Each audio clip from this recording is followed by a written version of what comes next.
Convidá-los a abrir a Bíblia em Marcos capítulo 8. Nós vamos estudar aqui alguns textos que aparentemente parecem textos separados, aleatórios, mas na verdade é um texto só, né? Que é Marcos 8. Eu quero ler a partir do 11, né? Tem mais textos, mas do 11 em diante vai ser o suficiente. Marcos 8, a partir do versículo 11, aí nós vamos fazer a leitura até o versículo 38, até o final do capítulo 8. E esses textos aqui vai servir aqui de base para o assunto, para a ministração dessa noite. Marcos capítulo 8, versículo 11. E saindo os fariseus, puseram-se a discutir com ele e tentando pediram-lhe um sinal do céu. Jesus, porém, arrancou do íntimo do seu espírito um gemido e disse: por que pede esta geração sinal? Em verdade vos digo que a esta geração não lhe se dará sinal algum. E deixando-os, tornou a embarcar, foi para o outro lado. Ora, aconteceu que eles se esqueceram de levar pães, e no barco não tinha consigo senão um só. Preveniu-os Jesus, dizendo: vede, guardai-vos do fermento dos fariseus e do fermento de Herodes. E eles discorriam entre si: é que não temos pão. Jesus, percebendo, lhes perguntou: por que discorreis sobre o não terdes pão? Ainda não considerastes nem compreendestes? Tendes o coração endurecido? Tendo olhos não vedes e tendo ouvidos não ouvis? Não vos lembrais de quando parti os 5 pães para os 5.000? Quantos cestos cheios de pedaços recolhestes? Responderam eles: 12. E de quando parti 7 pães para os 4.000? Quantos cestos cheios de pedaços recolhestes? Responderam: 7. Ao que lhe disse Jesus: não compreendeis ainda? Então chegaram a Betsaida e lhe trouxeram um cego, rogando-lhe que o tocasse. Jesus, tomando o cego pela mão, levou para fora da aldeia e, aplicando-lhe saliva aos olhos, impondo-lhe as mãos, perguntou-lhe: vês alguma coisa? Este, recobrando a vista, respondeu: vejo os homens, porque como árvores os vejo andando. Então, novamente, lhe expôs as mãos nos olhos e, lhe passando a ver claramente, ficou restabelecido. E tudo isso distinguia de modo perfeito. E mandou Jesus embora para casa, recomendando-lhe: não entres na aldeia. Então Jesus e os seus discípulos partiram para as aldeias de Cesareia de Filipe. E no caminho perguntou-lhes: quem diz os homens que sou eu? E responderam: João Batista, outros Elias, mas outros algum dos profetas. Então lhes perguntou: mas vós, quem dizeis que eu sou? Respondeu Pedro, lhe disse: tu és o Cristo. Advertiu-os Jesus que a ninguém dissesse tal coisa a seu respeito. Então começou ele a ensinar-lhes que era necessário que o Filho do Homem sofresse muitas coisas, fosse rejeitado pelos anciãos, pelos principais sacerdotes e pelos escribas, fosse morto e que depois de 3 dias ressuscitasse. E isto lhe expunha claramente.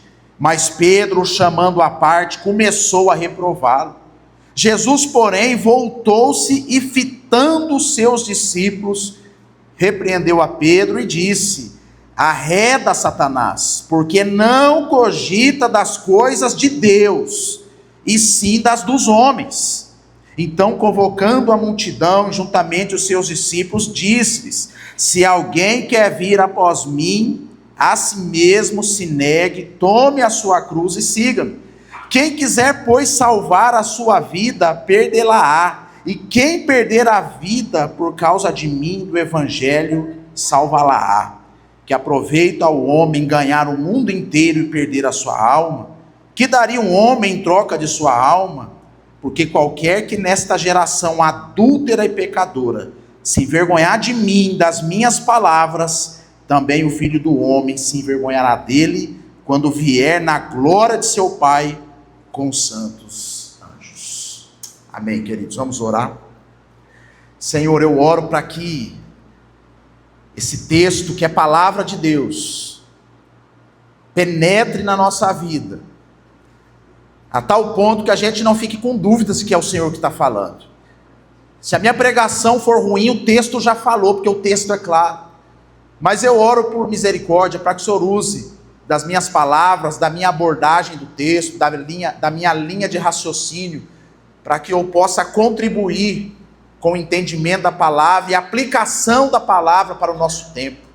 Eu oro para que os nossos corações, ó Deus, estejam abertos, que seja uma terra boa para a boa semente, que a gente não seja resistente à Tua palavra, que a gente não seja, ó Deus, aquilo que o profeta certa vez orou, falando acerca de um coração de pedra, um coração que não escuta, um coração que não é sensível, e ele ora pedindo um coração de carne, sensível ao Teu Espírito. E a minha oração é a mesma, para que o Senhor possa tirar toda a estrutura rochosa do nosso coração, fazendo do nosso coração um coração sensível, que percebe o Senhor aqui em meio à pregação da palavra, e que possamos, ó Deus, praticar a palavra, em nome de Jesus, na autoridade do nome de Jesus é que nós oramos. Amém. Irmãos, na minha infância, até mesmo na adolescência, hoje faz tempo que eu não escuto essa frase, mas na minha infância, na adolescência, eu escutei muito isso, né? Que em terra de cego, quem tem um olho é rei. Eu não sei quantos ouviram esse ditado popular. Em terra de cego, quem tem um olho é rei. Escutei muitas vezes em casa o meu pai falando isso quando era criança, eu não entendia, né? O que será que ele quer dizer com isso? A gente vai crescendo, vai vendo a vida, vai entendendo esse dito popular, né? E a ideia, irmãos, de uma terra de cego é uma ideia não de uma cegueira física, mas é de uma cegueira intelectual, uma falta de conhecimento, é uma ignorância, no sentido de não ter o conhecimento, de não buscar o conhecimento. Então, aqueles que não conhecem, não buscam conhecimento, são considerados ignorantes. Aquele que conhece um pouquinho, ele já se torna aquele que manda e domina. E quando a gente olha para a vida, a gente percebe que mais ou menos é assim que acontece. Muitos, por falta de conhecimento, ou por falta de busca do conhecimento, se submete àqueles que conhecem um pouquinho. Então a ideia de um lugar, de uma terra de cego é um lugar da ignorância. Aquele que tem um olho, ou seja, qual que é a ideia? Ele não conhece tudo, mas ele conhece um pouquinho a mais que o outro. Aquilo já acaba dando ele uma certa autoridade para dominar sobre aqueles que não conhecem.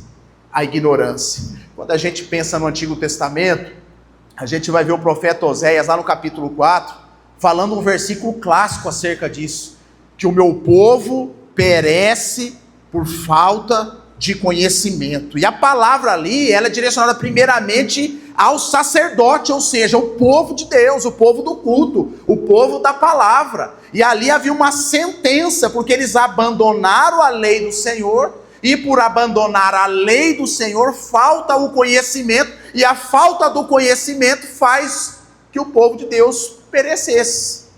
Uma terra de cego, uma terra de ignorância, uma terra onde as pessoas têm olhos, mas não enxergam. Jesus aqui nesse texto, irmãos, encontrou uma terra assim, uma terra de ignorância. E esse texto me chama a atenção, irmãos, porque se o texto tivesse som, eu conseguiria ouvir a fungada de Jesus aqui nesse texto. Porque diz que na conversa com os fariseus, a partir do versículo 11, ele dá aquela respirada a fundo, sabe aquela respirada assim de pegar ar, que a minha paciência acabou? Ou seja, aqui Jesus já está partindo para uma reta final do seu ministério, e aqueles fariseus, aqueles homens religiosos, tentando Jesus a fim de pegá-lo, não porque estava interessado no reino de Deus, nada disso, mas traz o sinal do céu. Jesus olhou para a sua história, para tudo que ele vinha semeando, tantos sinais, tanta palavra, e eles ainda não conseguiram enxergar o Cristo, o Messias. Jesus dá uma respirada fundo no versículo 12, porém arrancou do íntimo do seu espírito um gemido, 2 pontos, porque pede esta geração um sinal. Até quando vai perder um sinal? Aí Jesus, tudo bem, religioso, a turma já estava pegando no pé dele há muito tempo, mas o tempo de Jesus aqui nos evangelhos é o tempo do discipulado, é o tempo de preparação dos discípulos para a missão. E aí no texto seguinte, Jesus sai ali daquela região onde esses fariseus estão questionando ele diz que não vai trazer mais nenhum sinal, e ele entra ali num bar com seus discípulos. O texto anterior ao versículo 11 é uma multiplicação de pães, então recolheram um cesto ali, tinha pão. Nesse texto, a partir do 14, Jesus entra no barco e o texto diz que não tinha pão, não pegaram o pão, acabou o pão, o assunto era pão, e Jesus já estava injuriado com o questionamento dos fariseus, com aquilo no seu pensamento, na sua cabeça. Os discípulos ali preocupados com o pão, ele fala: tome cuidado com o fermento dos fariseus, ou seja, toma cuidado com esse tipo de motivação, toma cuidado com esse tipo de doutrina, com esse tipo de explicação, com esse tipo de comportamento. E Jesus vai chamar o fermento, nesse tipo de coisa de fermento, que é aquilo que dentro da massa, que vai produzir se a massa vai ser boa ou ruim, dependendo de como você usa o fermento. E na Bíblia o uso do fermento é algo negativo, quando a Bíblia vai relatar sobre o fermento aqui através de Jesus. E Jesus orienta aqueles discípulos sobre coisas espirituais. E os discípulos estão preocupados. Ele está falando isso porque não tem pão. Aí Jesus aqui começa a indagar. Gente, vocês não entenderam. Você acha que eu estou preocupado com pão? A necessidade de vocês é pão que vocês querem. Acredito que Jesus suspirou e gemeu aqui de novo, ao explicar. Vocês lembram lá dos 5 pães? Quantos cestos sobrou? 12. E agora ali, lembra ali agora, quantos? 7. Então vocês não compreendem. Versículo 21, não compreendes ainda? Você acha que a coisa é pão? Você acha que a coisa é matéria? Você acha que a coisa é vida material? Você acha que isso está fora do controle de Jesus? Tem olhos, mas não enxerga, perece por falta de conhecimento. E aí Jesus ali chega diante de um lugar em Betsaida, e tem um cego. Intencionalmente Jesus cura esse cego de uma forma didática, porque ele está ensinando os seus discípulos acerca de uma verdade, e ele faz essa cura. Ele poderia apenas olhar de longe e falar assim: está curado. Ele poderia tocar, ele poderia nem ir lá e tem um cego ali já curar, mas ele vai lá, usa dessa cura para ensinar alguns princípios aqui. E essa cura aqui não é o clímax do texto, é apenas a ilustração do que Jesus está tentando ensinar. E ali aparece um homem cego, é levado até Jesus. O cego, Jesus leva ele para fora da cidade, na companhia dos seus discípulos, usa de saliva. Eu fico pensando hoje um negócio desse aí, irmão. Às vezes eu faço um negócio que os irmãos: esse pastor está esquisito, hein? Imagine Jesus curando com saliva, irmão, no nosso tempo convencional, onde as coisas têm que funcionar aqui, Nós não ia suportar Jesus não. Vai, fecha parênteses, vamos voltar aqui. Jesus cura esse homem em etapas. Ele passa a enxergar ali mais ou menos homens como árvores. Depois Jesus toca novamente. E após essa cura, então, Jesus vai direto para o ensino com seus discípulos. E faz uma pergunta, uma avaliação, aplica uma prova. Deixa eu ver, quase 3 anos aí, ou 3 anos de jornada, deixa eu ver em que nível vocês estão. O que a turma está falando de mim aí? O que eles dizem que eu sou? Uns dizem que você é João Batista. Outros dizem que o senhor é Elias.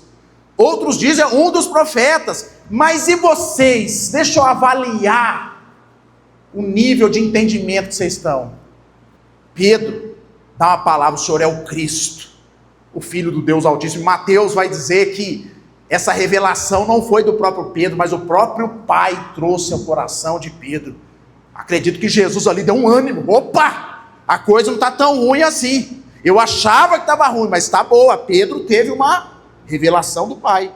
Jesus entende que agora então é o momento de eu começar a falar coisas mais maduras e mais sérias. E aí no texto, a partir do 31, então começou a ensinar-lhes o quê? Que era necessário o Filho do Homem ser rejeitado, sofrer, padecer, morrer numa cruz e ressuscitar ao terceiro dia. Começa a falar coisas que é o cerne do evangelho, da vida cristã. Mas o mesmo Pedro, que tinha acabado de ter uma revelação de Cristo, a Bíblia diz que Pedro repreendeu Jesus, para que Jesus não fizesse isso. Versículo 32, ele expunha claramente, mas Pedro, chamando à parte, começou a reprová-lo. E o 33, Jesus ele não volta para Pedro, ele volta para os discípulos, olhando para os discípulos. Pedro está aqui, os discípulos aqui. Ele está dizendo assim: vocês estão vendo o que está acontecendo aqui? Ele acabou de falar que eu sou o Cristo, mas olha o que ele está dizendo, que eu não devo ir para a cruz. Ele não cogita das coisas de Deus, mas cogita das coisas dos homens. E ele faz uma oração pentecostal: sai, Satanás! Ele repreende o espírito maligno de Pedro. Mas aqui, irmãos, Pedro não ficou possesso, rodopiando para o chão, falou em outra voz, nada disso. Sabe qual era o demônio de Pedro? Cogitar das coisas dos homens. Cegueira espiritual. Tem ouvidos, mas não ouve. Tem olhos, mas não vê. É uma visão limitada, apenas vê homens como árvores, mas não vê nitidamente. Tem a capacidade de ser usado por Deus para dizer que Jesus é o Cristo de Deus, é o enviado, é o ungido, mas não consegue entender a cruz, porque falar de sofrimento numa expectativa messiânica terrena e material, governista, não estava em pauta para Pedro e nem para ninguém ali. Esse papo de sofrer não é comigo, nós queremos um Messias que vai subir no palanque de Roma e vai falar: César, sai daí, meu amigo, quem manda agora aqui sou eu, meu camarada. É alguém que vai chegar lá, bater na porta lá dos cobradores do imposto, da prefeitura municipal de Jerusalém, e falar assim: acabou o imposto, está tudo liberado, quem está no governo é Jesus. Agora, esse homem falar que vai morrer, vai ser rejeitado pelo sacerdote, pela turma da religião. Tem ouvidos, mas não ouve, tem olhos, mas não vê. E aí Jesus vai encerrar o texto. Então, convocando a multidão juntamente com seus discípulos, aí ele começa a expor o evangelho. Se alguém quer vir após mim, negue-se a si mesmo. Aquele que quer ganhar a sua vida, vai perder. E aquele que perder a sua vida por causa de mim, vai ganhar. E aí ele tem aquele versículo clássico que aproveita o homem ganhar o mundo inteiro e perder a sua alma. Aqui não está falando de perder salvação. Está falando de perder o propósito da vida, de andar com Jesus e não entender nada. No futebol a gente vai chamar aquilo de correr errado. É gente que jogou 5 minutos, não pegou na bola e está morto, porque correu errado, marcou errado, não entendeu a dinâmica do jogo. Queridos, o texto da cura do cego é apenas a ilustração do que Jesus quer tratar com esses discípulos. E quando a gente vai estudar um pouco de teologia do Novo Testamento, sendo mais específico nos evangelhos, a gente vai perceber que cada evangelho, ele é o que é por causa de uma intenção e de uma proposta. Por exemplo, o evangelho de Mateus, que é o primeiro, é um evangelho super apologético. É uma defesa do rei messiânico.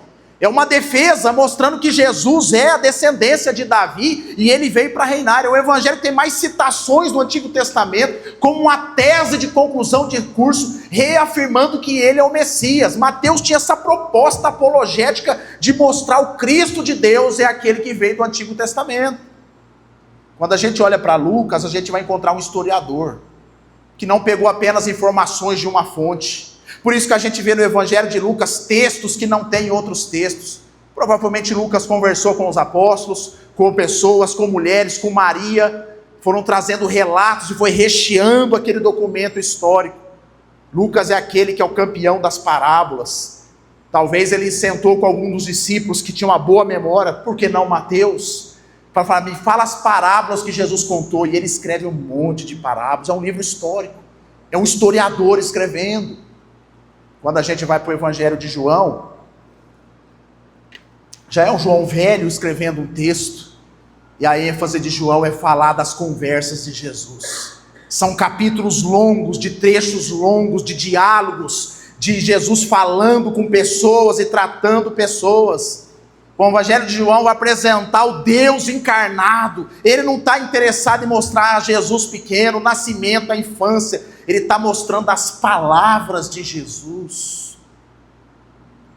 Mas quando a gente vai para o Evangelho de Marcos, que é o primeiro evangelho a ser escrito, baseados sobre o relato de Pedro. Provavelmente Pedro pegou Marcos, escreve aí, eu vou dar o meu testemunho de quando eu andei com Jesus. Por isso que você vai ver algumas questões aqui muito pessoais acerca de Pedro, da perspectiva de Pedro. Por exemplo, quando Jesus ressuscita, ele fala para as mulheres, olha, avisa os discípulos e a Pedro. Somente Marcos menciona isso. Os pais da igreja, quem estava mais próximo ali dos textos, vai dizer que Pedro foi a fonte principal do evangelho de Marcos.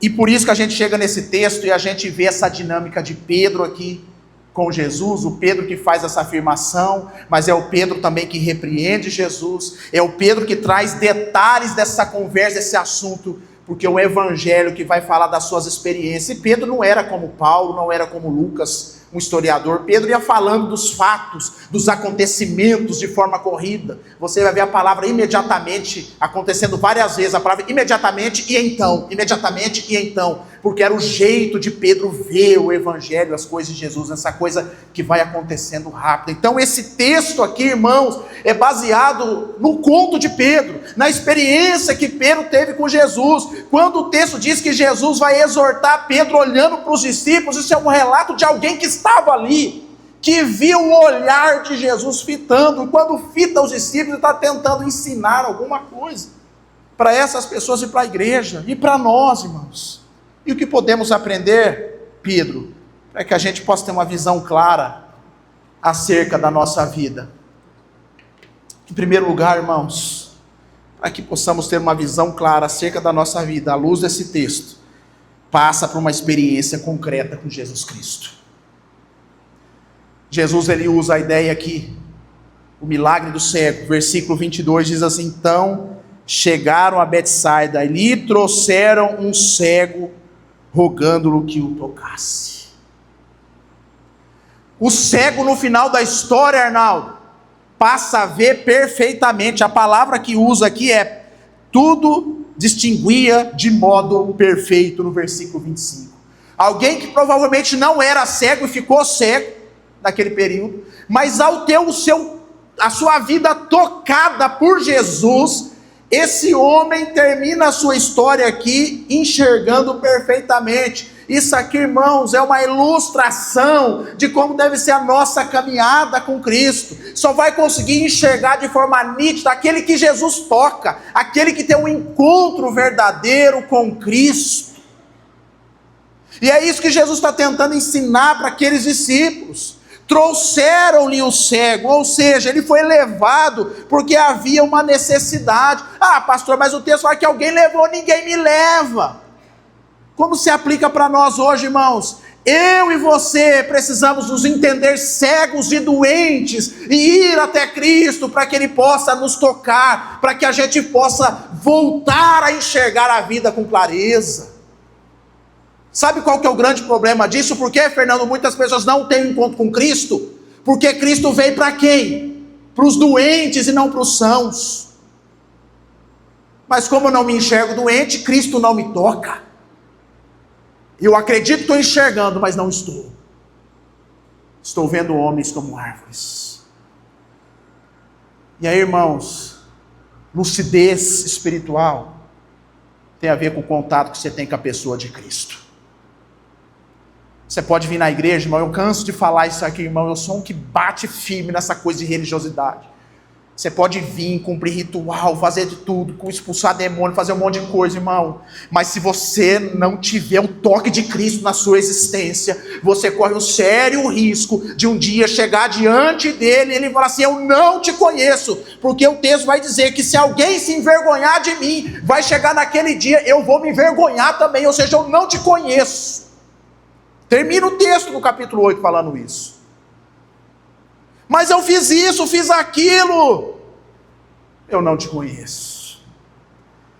Irmãos, eu acho que é a situação mais triste que pode acontecer com o ser humano. Eu acho que é até mais triste do que alguém que é devasso, tem consciência da vida infernal que leva, e tem consciência que vai passar a eternidade assim, distante de Deus.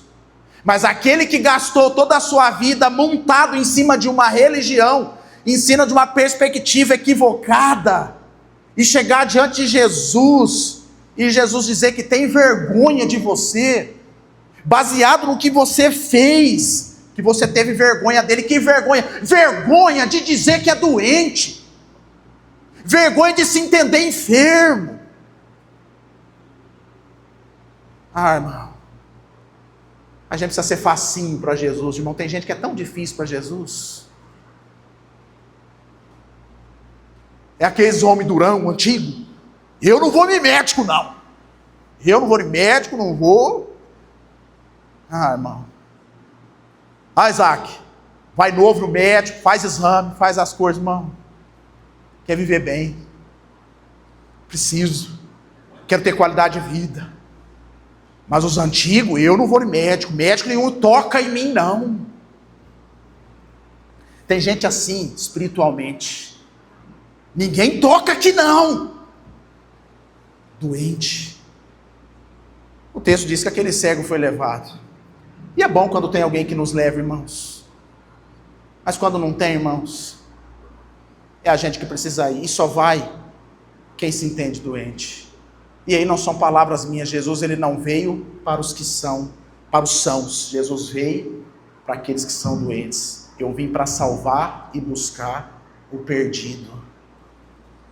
Então, irmãos, uma visão clara da vida passa diretamente por uma experiência concreta com Cristo. O texto diz que chegaram, trouxeram o cego, rogando-lhe que lhe tocasse. Jesus, versículo 23, tomando o cego pela mão, levou para fora da aldeia, e aplicando-lhe saliva aos olhos, impondo-lhes as mãos, perguntou-lhes: vês alguma coisa? Saliva para nós é estranho, mas na época não era tão estranho assim no costume. Para nós é, mas na época não. Mas não deixou de ser alguma coisa esquisita, porque Jesus nunca tinha curado assim, em partes. Mas é interessante que Jesus o toca e o leva. Ele não enxergava, ele foi conduzido, mas Jesus o tocou, literalmente levou. Jesus está tentando ensinar para os discípulos aqui: se eu não te tocar, se eu não pôr a minha saliva, se você não ter parte de mim dentro de você, na sua visão, você não enxerga. Se você não tiver parte de mim na sua corrente sanguínea, você não vive. Se quando for tirar o seu sangue, não mostrar que você tem o DNA de Cristo, você não sobrevive. Você precisa ter parte de mim, é o que nós vamos fazer daqui a pouquinho. O pão que partiu, comam dele, parte de mim. Experiência concreta com Cristo. Não com a igreja, não com a religião. Não, queridos, uma dica de pastor, não está muito em alta, né? Dica de pastor, né? Mas vai que você pega. É melhor você se entender doentinho mesmo, o mais rápido possível, para que Jesus possa te tocar, e que você passe a enxergar as coisas com clareza. Nós não somos autossuficientes, irmão. Eu, quando estou ruimzinho lá de saúde, irmão, já vou tratar. E eu não gosto de ficar doente muito tempo, Vinícius. Eu gosto de falar, eu gosto de viver. E esse tempo, irmão, seco, de gripe, eu já começo a querer tomar os remédios, fazer. Saí de casa agora, tomei uma pastilha. Vai que corre o risco de fazer igual o Michel Temer, né? Tá falando, daqui a pouco muda a voz, me dá minha pastilha. Eu falei, vou tomar minha pastilha. Minha garganta está meio enganosa aqui. Mas eu tomei a pastilha porque eu percebi que a minha garganta não estava boa. E eu não quero ficar nessa situação. Eu quero melhorar. Quando é as gripe forte, André, eu já vou lá no São Francisco, quero injeção. Quero já sair daqui, pronto. Se enxerga doente, irmão, e dá o diagnóstico médico: doutor, é isso, é isso, é isso. Oh Jesus, estou cego, cura-me. Ele te toca, Ele te leva para que você enxergue o reino de Deus de forma mais clara. Em segundo lugar, irmãos,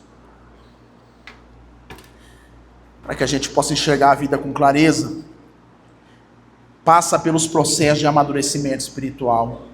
O versículo 23 diz que tomando o cego pela mão, levou para fora e aplicando-lhe saliva, ali Jesus então impôs sobre ele, e perguntou para ele se ele vê alguma coisa. E ele respondeu, recobrando a vista ali, que vê como árvores os homens, andando como árvores, ou seja, mancha. Ele vê que tem alguma coisa ali, ele vê pessoas como coisas. Ele está num processo que ele está enxergando alguma coisa, mas é o imaturo, que ele vê homens como árvores, como coisas. E o imaturo é assim, ele vê homens como coisas. E aí Jesus aqui, didaticamente, cura ele em etapa, para dizer que a vida com Jesus, a vida cristã, a vida com Deus, você precisa ser tocado por Jesus sempre. Pergunta para ele como você está enxergando. Homens como árvores andando. Manchas. Não enxergo claramente. O tolo nessa situação, tá bom, assim fui a vida inteira cego. Em terra de cego, quem tem um olho é rei. Tá bom. Vendo homens como árvores. Tá bom, já tenho o meu cargo de diácono. Tá bom, já consegui o que eu queria. Orei, fiz a campanha de oração, Deus abriu a porta de emprego. Tá bom, agora Deus me abençoou com um casamento. Tá bom, agora eu comprei o meu carro. Tá bom. Em terra de cego, quem tem um olho é rei. Ele prefere ser um rei com um olho. Imaturidade cristã. É alguém que cogita das coisas dos homens e não das coisas de Deus. É aquele crente que vem para a igreja, que entende esse ambiente como um ambiente apenas da bênção. Ele entende que ele vai lá para ser abençoado, ele não consegue compreender que ele vai lá para abençoar. Ele vem assim, está com fome, mas ele não alimenta ninguém. Ele é apenas que relaciona com a fé como um pedinte, como alguém que vai para ser abençoado, mas ele não considera a possibilidade de a bênção passar justamente pela vida dele. De antes da bênção chegar nele, ele ser o abençoador. É gente que vê homens como árvores, que não entendeu a missão. Aqui, irmãos, é o lugar, é o quartel-general, que a gente prepara o soldado para a missão, para a vida. Mas tem gente que olha para isso aqui como se fosse o céu. E aqui eu fico, e aqui tem que as coisas tem que resolver na minha vida. Não, querido. Você foi chamado aqui para ser um instrumento de Deus. E sendo um instrumento de Deus, você vai ser cuidado automaticamente. O problema, irmãos, é que a gente virou pedinte. E os processos que Jesus está dizendo você está vendo como árvore? Tá bom assim? Vamos evoluir? Eu gosto muito da oração do Francisco de Assis, irmãos. Que ele fala, aonde houver guerra, que eu leve a paz. Em várias frases ele diz assim, tudo que é ruim, ele não está dizendo para os outros fazer, para Deus, ele está dizendo que eu faça, que eu seja, que a minha vida seja instrumento da tua paz. Como diz a oração, ó Senhor, fazei de mim um instrumento da tua paz. Ele não está fazendo oração, Senhor, derrame paz sobre a minha vida, não. Fazei de mim um instrumento da tua paz. Visão como árvore, irmão. Agora, enxergar perfeitamente é passar pelo processo da maturação. É entender que algumas coisas, Pedro, precisa passar por um processo. E eu preciso ser tratado e tocado por Jesus sempre. O versículo 25 diz, então novamente lhe pôs as mãos nos olhos. Aonde Jesus pôs a mão? Aonde precisava. Nos olhos. Novamente Jesus pôs a mão nos olhos. Mas a gente não admite, irmão, Jesus tocar em nós na área de novo, naquilo ali. Ah, mas de novo, muito orgulhoso, né? Na dependência química, eu que trabalhei bastante, muitos anos com esse pessoal, uma das dificuldades deles era de recomeçar, lidar com a recaída. Porque quando recaía, parecia que o mundo acabou, agora não tem mais jeito, eu vou largar mesmo, então, vou viver, vou jogar. E eu falava para eles, não, que você caiu, vamos fazer o que está em Apocalipse 2, lembra de onde você caiu? Lembra dos gatilhos? Lembra do que levou? Lembrei, vamos tratar esse problema para que você não caia de novo. E agora que eu caí, vamos levantar e vamos caminhar. Não é assim que diz a palavra, que o cair é do homem, mas o levantar de Deus. Pastor Eliel pregou aqui que o Pedro andou sobre as águas, mas Jesus não foi lá e estendeu as mãos. Mas o problema é que Jesus estender as mãos novamente para mim, é eu reconhecer que eu não estou enxergando totalmente. É eu reconhecer que eu não sou tão bom assim. E aí, irmãos, é o processo de amadurecimento. Tem gente que acha que o maduro é aquele que não tem problema. Tem gente que acha que o maduro é aquele que, não, eu sou intocável. Não, o maduro é aquele que reconhece os seus erros. E quanto mais você se aproxima de Cristo, mais você reconhece os seus erros. Mais você entende que precisa melhorar. Quanto mais distante da luz, menos você se enxerga. Menos você enxerga sujeira em você. Quanto mais próximo de Cristo, você enxerga os mínimos detalhes da sua vida. Você não tolera erros na sua história. Você quer acertar com Deus. Você entende? Então o maduro não é aquele que é intocável, não é aquele que não tem defeito. O maduro é aquele que está próximo de Jesus. A luz de Jesus bate em mim e eu enxergo as minhas falhas. Mas na igreja, irmão, tem um negócio assim, né, que tem pecadinho, pecadão. Adulterar, gravíssimo. Mentiu, grave. Vai nessa. Vai nessa, que o versículo final aqui vai dizer que vai acontecer. Roubou uma bala, roubou um carro. Consequências jurídicas diferentes. Ofensa contra Deus igual. Quando a gente estudou o Sermão do Monte, lembra que Jesus, ele vai apertar o cinto quando ele fala lá, né? Se você olhar e pensar, já fez? E ele vai dizer, se a sua justiça não exceder a muito dos fariseus. Processos de maturação. Quanto mais próximo de Jesus, mais luz, mais eu me reconheço doente, mais eu me coloco, eu me submeto ao toque de Jesus. Toca-me, Senhor. Toca-me, Senhor. Irmão, como diz a carta lá do Apocalipse, quem tem ouvido, ouça o que o Espírito diz à igreja. O pastor não gosta do senhor. Meu irmão, pode continuar não gostando, mas escuta a palavra. Escuta a palavra. Deixa o Espírito falar com você. Trazer visão para você.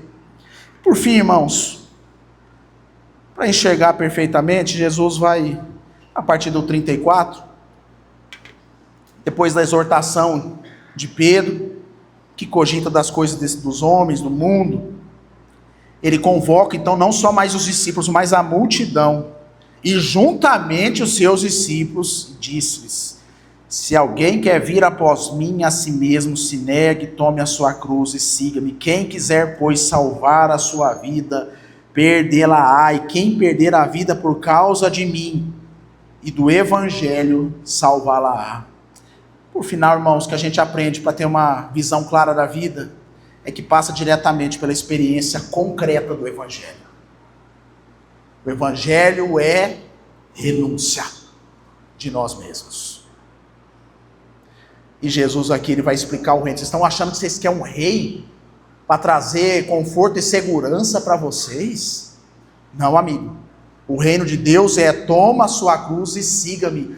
Ou seja, é morte da carne todo dia, é morte do seu eu todo dia, é morte das coisas dos homens todo dia, é morte das ideologias todo dia, é morte do materialismo todo dia, é tomar a sua cruz e seguir. Aos olhos humanos você está perdendo a sua vida, mas aos olhos de Deus você está encontrando vida, vida em abundância, propósito. É o que Jesus está dizendo: essa pessoa que faz isso não se envergonhou de mim. No mundo idólatra como o nosso, ideológico materialista como o nosso, irmãos, seguir os passos de Jesus de forma de renúncia hoje é estranho. E as pessoas têm vergonha. Elas querem viver o evangelho da prosperidade, a bênção. Mas ninguém quer ser parecido com Jesus. E aí vai ter gente que vai conquistar muita coisa.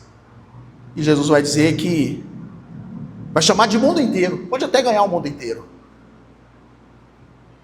mas perdeu a sua alma. Finalizando, irmãos, eu conversava com alguns irmãos, pastores, esses dias,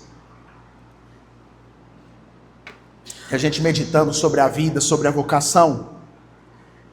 Existem umas coisas na vocação, irmãos, que dinheiro, status social, nada disso compra. Tem coisa, irmãos, que não tem como roubar. A Bíblia vai chamar de tesouros que não são perecíveis. E a gente vê nesse mundo pastoral, também acaba se tornando um mundo corporativo, como qualquer outro mundo dos negócios. Um mundo materialista, o mundo das bênçãos, o mundo dos holofotes, o mundo do status social, o mundo do glamour, o mundo da autoridade, do respeito, de tudo aquilo que é comprado, que é fabricado. Mas aquilo que o evangelho agrega na gente, irmãos, que dinheiro nenhum compra, irmãos, isso não tem valor. Que é você deitar sua cabeça no travesseiro e dormir em paz como discípulo de Jesus. Não vendeu o seu direito de primogenitura. Não negociou os valores da fé. Permaneceu fiel. Não abandonou o barco. Não jogou a toalha. Não se apaixonou pelo político. Não se apaixonou pela mansão. Permaneceu fiel. Ah, irmão, isso aí, salário nenhum, bem material nenhum pode roubar, irmãos, aquilo que Jesus constrói aqui dentro. E aí o texto finaliza, irmãos. Porque qualquer que nesta geração, olha como ele vai chamar a geração, adúltera e pecadora. Adúltero aqui, irmão, não é quem está traindo a esposa, não. Adúltero é quem negocia, quem adultera com Cristo. Quem negocia os valores cristãos por qualquer coisa desse mundo. Esse é o adúltero, não é o que está chifrando a esposa. Uma geração pecadora. Se envergonhar de mim, das minhas palavras. Não é a palavra do Denis, não. Da Bíblia. E o que é envergonhar? Não leve em consideração. Como diz um amigo meu, o que você disse entrou por aqui e saiu por aqui. Isso chama envergonhar. Você pode até não gostar de mim, não gostar da forma que eu falo e do que estou falando, mas você está com a sua Bíblia ali e aqui para você consultar. E se você se envergonhar dessa palavra, e aqui não é manipulação de pregador não, mas eu tenho que dizer isso, é a palavra de Deus. Olha o que ele vai dizer: também o Filho do Homem se envergonhará dele, quando vier na sua glória de seu Pai com os santos anjos. Ele usa o verbo no futuro, lá. Sabe o que ele está ensinando? Que aqui você pode até achar que está dando certo, achar que não está envergonhando, achar que está tudo bem, mas lá, quando ele vier com seus santos anjos na sua glória, lá onde ele diz que todo joelho se dobrará e toda língua confessará, querendo ou não, gostando ou não, lá, eu também não vou lembrar de você. Só que o lá pode ser amanhã para alguns. Nós não sabemos a nossa hora. Então, irmãos, uma visão clara da vida. A gente precisa passar por uma experiência concreta com Cristo. Pelos processos de amadurecimento espiritual. E passa diretamente por uma experiência prática do Evangelho. Não seja aquele que tem apenas um olho numa multidão de cego, mas seja alguém que enxerga perfeitamente, não homens como árvores, mas alguém que consegue enxergar a beleza de Cristo, o reino de Deus na face da terra. Que Deus nos abençoe, que Deus nos ajude, em nome de Jesus. Vamos orar? E dar você a fechar os seus olhos, a olhar para dentro de você. Faz um exame de médico mesmo, vê se tem doença aí. Cegueira espiritual, paixonite material, apegado às coisas desse reino. Talvez seja da música boa, é a música da Cassiane, é boa cantora, mas ela vai dizer assim: preciso de uma bênção, não vou desistir, baseado no texto lá de Jacó. Talvez você é 10, preciso de uma bênção, mas sabe qual foi a bênção de Jacó? Deus tocou e feriu ele. Deus feriu ele, mudou o nome. Você quer a bênção de Jacó? Qual é a sua cegueira? Talvez você é daqueles que tem um pastor de estimação. Desse pastor eu não gosto, eu gosto daquele outro que fala as coisas que eu gosto. Talvez o seu contato com a palavra não é o contato de um coração aberto que quer ouvir Deus, mas é um contato com alguma palavra que vai confirmar o que você pensa. Talvez isso chama cegueira espiritual. Você está vendo homens como árvores.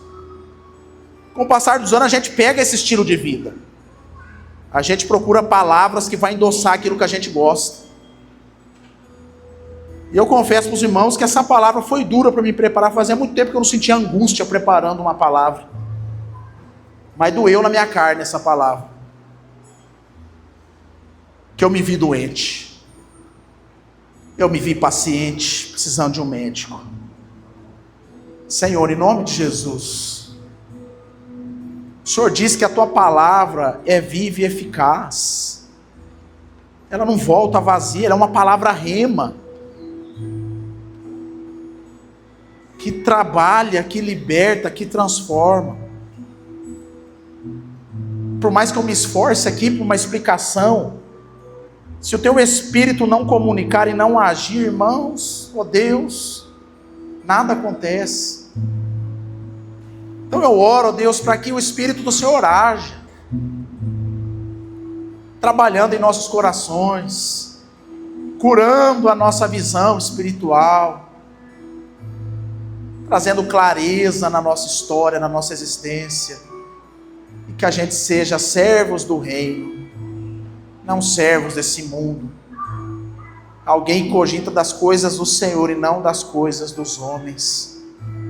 Ainda que essa cura passe por alguns processos, não seja de imediato, que o Senhor jogue saliva em nossos olhos, que o Senhor trabalhe em nós, nos toque novamente, para que a gente possa enxergar de forma perfeita e não se envergonhar do Senhor e seguir o Cristo crucificado, matando o nosso eu diariamente e ressuscitando juntamente com Cristo.